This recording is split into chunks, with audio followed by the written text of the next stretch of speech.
قد كفاني علم ربي من سوء. Nak tanya boleh? Okay, nak baca tentang satu hadis ni dari Huzaifah bin Asid Al-Ghifari. Dia berkata, Nabi SAW melihat ke arah kami ketika kami sedang berbincang-bincang. Beliau bersabda, apa yang kalian bincangkan? Mereka menjawab, kami memperbincangkan hari kiamat. Rasulullah bersabda, sesungguhnya hari kiamat itu tidak akan terjadi sampai kalian melihat sebelumnya 10 tanda. Lantas beliau menyebutkannya: asap, dajjal, binatang, terbitnya matahari dari tempat tenggelamnya, turunnya Isa bin Maryam, Ya'juj dan Ma'juj, 3 pembenaman ke dalam bumi, pembenaman di timur, pembenaman di barat dan pembenaman di Jazirah Arab. Dan yang terakhir dari itu adalah api yang keluar dari Yaman, mengiris sekalian manusia menuju tempat berkumpulnya mereka, iaitu Mahsyar. Jom nak tanya Abah, apa yang dimaksudkan dengan hadis ini? Nabi tak sebut tanda ni nombor 1 akan keluar, tanda ni nombor 2, nombor 3 kan. Okey, tak ada. Tapi perasan tak dalam hadis Huzaifah ni, Nabi sebut 10 tanda kiamat yang Nabi sampaikan kepada sahabat yang sedang berbincang-bincang borak-borak tu. Nabi tak ada sebut tentang Imam Mahdi. Betul? Kan? Dalam 10 tanda besar kiamat ni tak ada pun Imam Mahdi. Sedangkan Imam Mahdi antara 3 tokoh karakter. Tetapi Imam Mahdi dia akan jadi jambatan ataupun pintu kepada munculnya tanda ataupun 10 tanda besar kiamat ni. Okay. So Imam Mahdi dia bukan tanda besar kiamat, tapi dia akan jadi pintu jambatan untuk 10 tanda besar ini muncul. Imam Mahdi dia akan muncul di masa dunia dalam kekacauan, kezaliman yang memuncak, yang teruk sangat, pembunuhan sana sini, merata-rata dunia kan. Sekarang ni kita tengoklah kan, senang aja orang dibunuh, dibom sana macam Palestin. Kita tengok Lebanon dah kena dibom begitu saja kan, mati begitu saja. Kezaliman memang merata sekarang ni, satu dunia dan di mana-mana pun sama. Yang keduanya, Imam Mahdi muncul ni dalam keadaan dunia ni akan banyak berlaku kejadian alam yang besar, dan antaranya ialah gempa bumi misalnya. Dan gempa bumi yang banyak dan pada skala besar.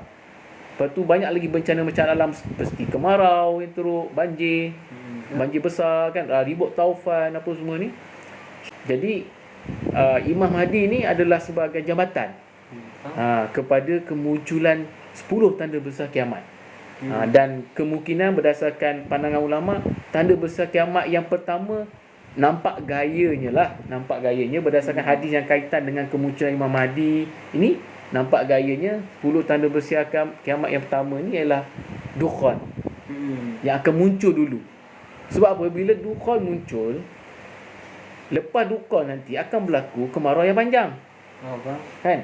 Bila berlaku kemarau yang panjang, dalam hadis lain tentang kemunculan Dajjal, dia kata ada 3 tahun kemarau yang teruk sebelum Dajjal muncul. Jadi untuk berlaku kemarau yang teruk tu, dia perlu ada peristiwa alam yang besar. Betul? Dan peristiwa alam yang besar yang menghasilkan kemarau yang teruk 3 tahun berturut-turut tu ialah dukhan lah.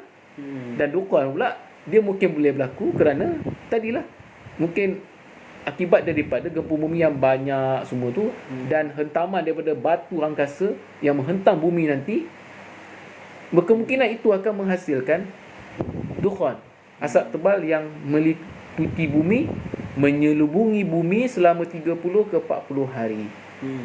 Jadi so Imam Mahdi adalah jambatan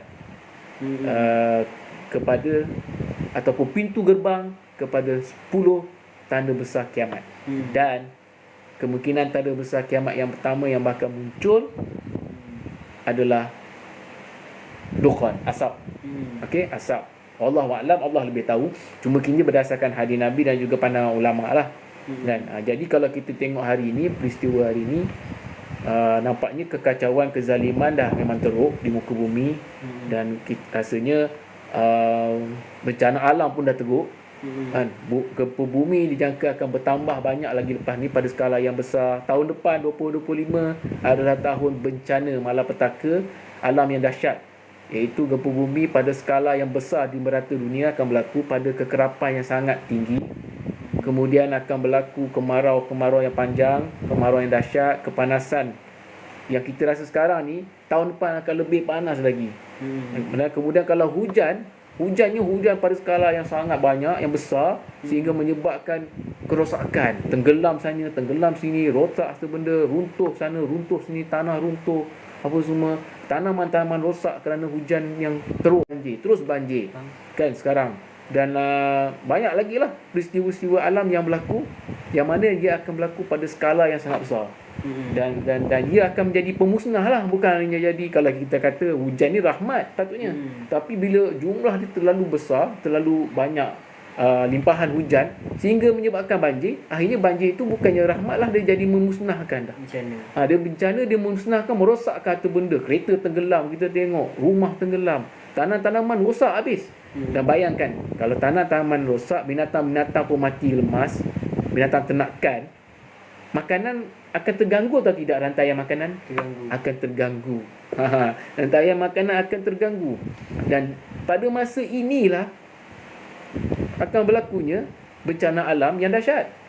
Dan bencana alam yang dahsyat tu, kemuncak dia hentaman meteor yang akan menghentam bumi. Dan ini wallahualam kita tak tahu, dan sebenarnya berlaku pun. Banyak peristiwa dah dalam beberapa tahun yang terdahulu dah ada dah hentaman meteor ni. Ramai orang yang tak sedar ni. Ramai orang yang tak sedar ni. Orang tak tahu ni bahawa ada batu angkasa yang sedang, banyak batu di angkasa yang mengelilingi solar, sistem solar bumi kita ni. Banyak batu meteor dekat angkasa lepas tu yang sangat menghampiri bumi sekarang ni. Dan ada yang sedang menuju ke arah bumi sebenarnya. So, tapi orang tak tahu sebab NASA kemampuan teropong dia nak tengok batu yang dekat dengan buminya adalah 0.5% saja kemampuan dia nak tengok. Maknanya ada lagi 90 berapa peratus tu gitu, 99.5% lagi dia tak dapat kesan. Maknanya NASA ni dia boleh tengok batu dekat angkasa tu yang dekat dengan bumi ni hanya sekadar 0.5% je kemampuan dia. Maknanya ada 99.5% lagi batu di angkasa lepas yang dekat dengan bumi, yang datang ke arah bumi sekarang ni, NASA tak tahu pun. NASA tak dapat trace pun. Tak dapat kesan pun. Kemungkinan berdasarkan hari Nabi yang hentam bumi ni, mungkin batu yang NASA tak dapat kesan. Sebab apa? NASA dia yang dapat kesan, dia nak hantar nak hantar roket, nak bom batu tu, nak bagi pecah kat angkasa supaya dia tak kena bumi. Batu kita tengok dekat Rusia tahun 2000 berapa itu, dia laju, kelajuan dia cukup laju, bercahaya dekat langit waktu siang, bercahaya, dan kelajuan dia cukup laju. Bayangkan itu baru meteor kecil tu. Bayangkan kalau meteor tu besar, dan ataupun asteroid tu besar daripada angkasa, bila dia masuk ke atmosfera bumi, dia pecah pun dia masih lagi besar. Bayangkan kelajuan dia bagaimana. Bayangkan berpuluh ribu kelajuan batu daripada angkasa ni. Asteroid tu bila datang, dia pecah di meteor sekalipun, kelajuan dia sangat tinggi, berpuluh ribu kilometer sejam kelajuan dia batu ni. Jangan main-main angkasa ni. Dan NASA dia hanya boleh nampak 0.5% je. Lagi 99.5% lagi 0.5% NASA tak tahu batu tu akan sampai ke bumi dan tak sempat nak buat apa. So kita kena bersiap sedia lah. Bahawa kita dah ada di akhir zaman, dan memang 10 tanda besar ni nak dekat dah. Nak dekat. Imam Mahdi pun memang wallahualam kita tak tahu bila, tapi berdasarkan situasi semasa dan hadis Nabi, dari hadis Nabi, kezaliman dah merata lah. Kerosakan dekat bumi ni dah merata lah. Kan? Dan bencana alam pun dah banyak sekarang ni. Tak berhenti-henti bencana alam sekarang ni. So itu sebagai tanda-tanda bahawa Imam Mahdi dah dekat dah nak kemunculannya. Tetapi kemunculan Imam Mahdi akan diiringi dengan 10 tanda besar kiamat.